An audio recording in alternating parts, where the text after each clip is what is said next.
Social media వాడటం పాపమా? మనలో చాలామంది రోజుకు గంటల కొద్దీ ఇన్స్టాగ్రామ్, యూట్యూబ్, వాట్సాప్, స్నాప్చాట్ అంటూ రీల్స్ అంటూ స్క్రోల్ చేస్తూనే ఉంటాం. అప్పుడు డౌట్ వస్తుంది, ఇంత టైం వృధా చేస్తున్నాను, ఇది పాపమా? సోషల్ మీడియా అన్నది ఒక నైఫ్ లాంటిది. నైఫ్తో మీరు కూరగాయలు కోయొచ్చు, కానీ అదే నైఫ్తో ఎవరికైనా హాని చేయొచ్చు. అలానే సోషల్ మీడియా కూడా గుడ్ ఆర్ బ్యాడ్ యూజ్ మీద ఆధారపడుతుంది.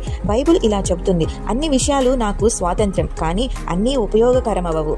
1 కొరింథీయులు 6:12 మనం చూడవచ్చు. అంటే ఇన్స్టా, యూట్యూబ్ వాడటం తప్పు కాదు, కానీ ఇది మీకు కంట్రోల్ చేస్తుందా లేక మీరు దాన్ని కంట్రోల్ చేస్తున్నారా, ఇది ముఖ్యం.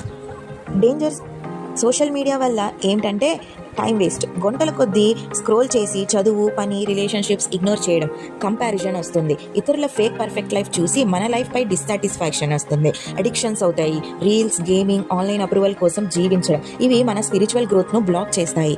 కానీ మరో సైడ్ చూడండి, Bible versus, sermons, worship songs share చేయొచ్చు, ఫ్యామిలీ అండ్ ఫ్రెండ్స్ కనెక్ట్ అవ్వచ్చు, గాడ్లీ ఇన్ఫ్లుయెన్స్ క్రియేట్ చేయొచ్చు. సోషల్ మీడియాని ఉపయోగించడం కాదు సమస్య, ఎలా ఉపయోగిస్తున్నాం అనేదే మెయిన్. సో సోషల్ మీడియా వాడటం పాపమా? కాదు, బట్ మిస్యూజ్ చేస్తే అది పాపానికి డోర్ అవుతుంది.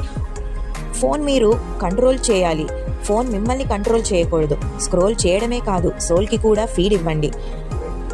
ఈ వీడియో నచ్చితే లైక్ చేయండి, కామెంట్ చేయండి, షేర్ చేయండి, సబ్స్క్రైబ్ చేయడం మర్చిపోవద్దు.